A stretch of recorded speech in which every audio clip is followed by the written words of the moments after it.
মা, তুমি এভাবে অঝরে কাঁদছ কেন? এত সংগ্রাম করে এই অভাবের সংসারে তোদের বড় করলাম, হয়তো প্রাচুর্য দিতে পারিনি, কিন্তু কোনোদিন ভালোবাসার অভাব ঘটায়নি।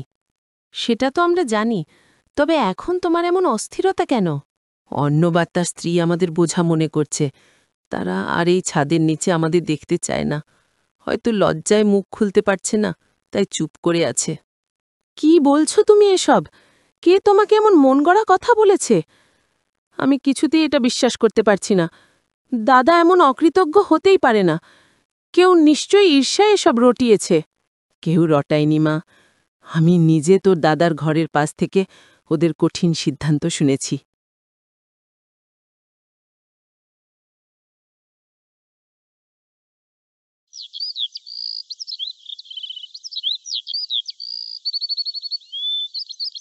ভালো করে শুনে নাও, আমি কিন্তু তোমাকে আর সময় দিতে পারবো না। আমার পক্ষে তোমার বুড়ো বাবা মা আর ওই বোনকে বসিয়ে বসিয়ে খাওয়ানো আর সম্ভব না। আরে কি করছো? একটু আস্তে কথা বলো। কেউ যদি শুনে ফেলে তবে গ্রামের মধ্যে বিরাট কেলেঙ্কারি হয়ে যাবে তো। কেলেঙ্কারি হওয়ার ভয় করো না, আমার কি হচ্ছে সেটা দেখো। সারা দিন তোমার বাড়ির লোকের পেছনে খেটে মরে যাচ্ছি, আর কেউ আমার দিকে ফিলেও তাকায় না। এবার হয় তুমি আলাদা হও, নয়তো আমি চলে যাচ্ছি। তুমি এমন করো না, লোকে কি বলবে সেটা একবার ভেবেছ? মা বাবাকে এখন একা রেখে যাওয়া যায়? একটু বোঝো। লোক কি বলবে তা নিয়ে আমার কোনো মাথা ব্যথা নেই। আমার নিজের জীবনে শান্তি চাই। আমি আলাদা সংসার পাতব, যেখানে শুধু আমরা দুজন থাকব। তুমি রাজি কিনা বলো। ঠিক আছে ঠিক আছে, এত ঝামেলা করো না। আমিও তো জানি একসঙ্গে থাকতে কত সমস্যা হয়। ঠিক আছে, আমিও চাইছি আলাদা হতে। সত্যি বলছো? তাহলে কবে ব্যবস্থা করছো? ব্যবস্থা করব, কিন্তু বারবার বলছি এখন চুপ, কাউকে কিছু বলবে না। আপাতত সবাইকে খুশি রাখো, আমি দেখছি কি করা যায়।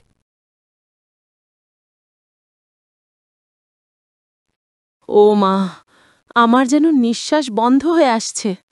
কি হয়েছে তোমাদের? তুমি তো সংসারী নও, তুমি সারাদিন আলসেমি করে ঘুরে বেড়াও, ঘরের খবর রাখো না। কি বলছো তুমি? আমার আর কি করার আছে? আমার ছেলে এখন উপার্জন করছে, আমাদের ভরণপোষণ করছে। আসল কথাটাই তো এই, তোমার ছেলের কি কোনো ভবিষ্যৎ নেই? তার রোজগারে আমরা অংশীদার হয়ে আছি, সে আর আমাদের এই ভার টানতে পারছে না। যখন সব জানাজানি হয়ে গেছে, তখন আর নাটক করে লাভ নেই।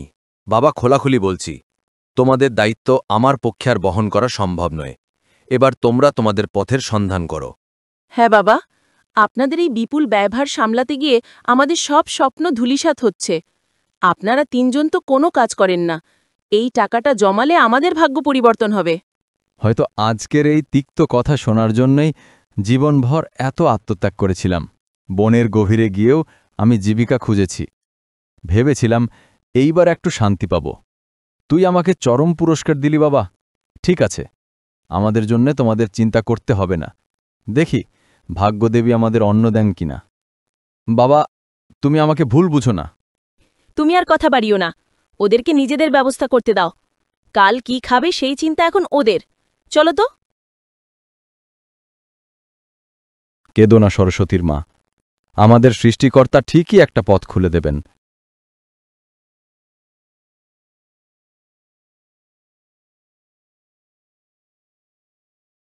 আমরা মনে হয় মা বাবার সাথে অন্যায় করেছি।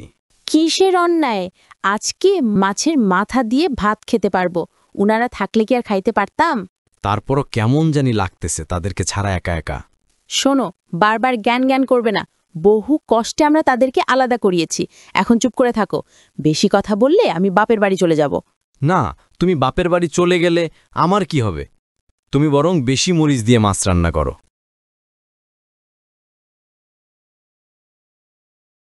খাবার জন্য কিছু কি আছে?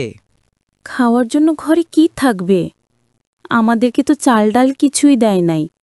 কয়টা মুড়ি আছে, দাঁড়াও এনে দিচ্ছি।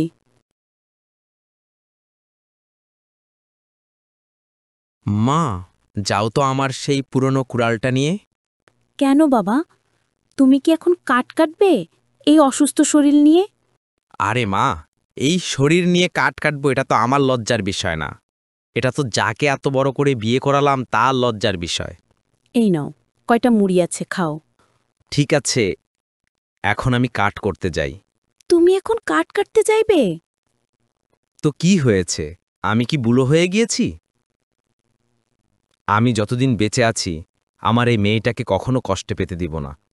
আম্মা, আমিও যাব বাবার সাথে। তাছাড়া বাবার শরীরটা বেশি একটা ভালো না। ঠিক আছে মা, যা, তবে বাবার সাথে থেকো, এদিক ওদিক যেও না।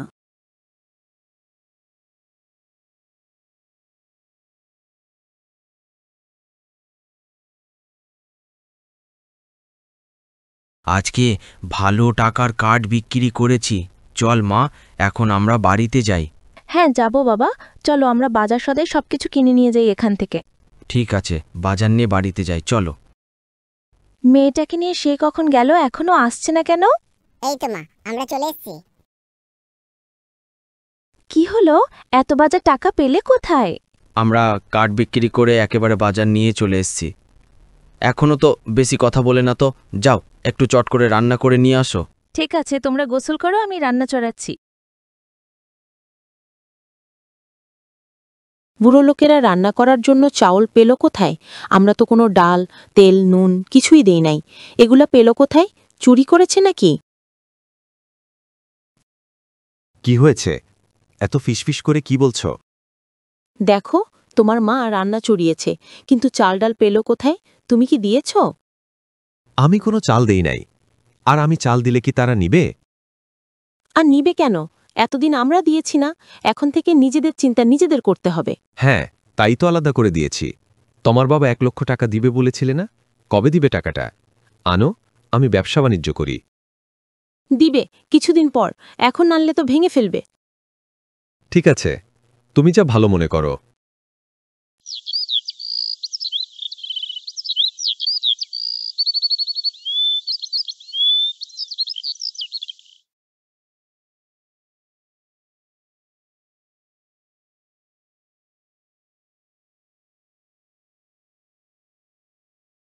একটু দেখে কাজ করবে তো?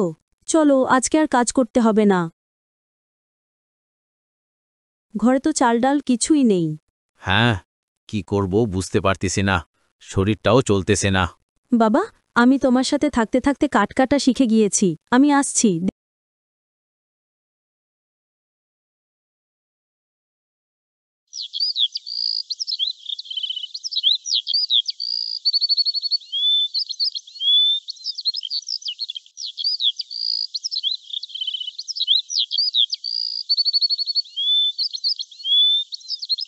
এই মেয়েটা জঙ্গলে একা একা কাঁদছে আর কাঠ কাটছে কেন?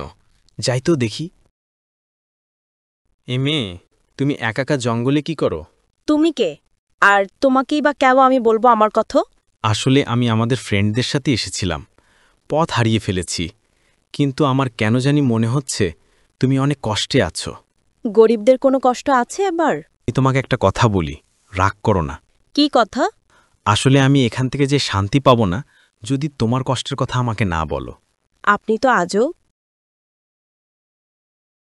তাহলে এই কাহিনী, তোমার বাবার শরীরটা এখন কেমন আছে? আছে, কোনো রকম। দেখো, আমি এই জঙ্গলে ঘুরতে এসেছি, এবার বুঝতে পেরেছি কেন আমি হারিয়ে গিয়ে এই দিকে আসলাম। কেন আসলেন আপনি? শোনো, আমি শহরে ছোট একটি চাকরি করি, মাসে ৩০-৪০ হাজার টাকা বেতন পাই। বিয়ের জন্য পাত্রী খুঁজতেছি, কিন্তু আমার মনের মতো কোনো পাত্রী পাইনি এতদিন, কিন্তু এখন পেয়ে গিয়েছি। পাত্রী পেয়ে গেছেন মনে? আসলে আমি আপনাকে বিয়ে করতে চাই। যদি তুমি রাজি থাকো তাহলে তোমাদের বাড়িতে বিয়ের প্রস্তাব নিয়ে যাব। আমি ছাড়া আমার বাবা মাকে দেখার মতন আর কেউ নাই, সেটা তো জানো। এতদিন তুমি দেখে রেখেছ, এখন না হয় আমরা দুজন মিলে দেখে রাখব।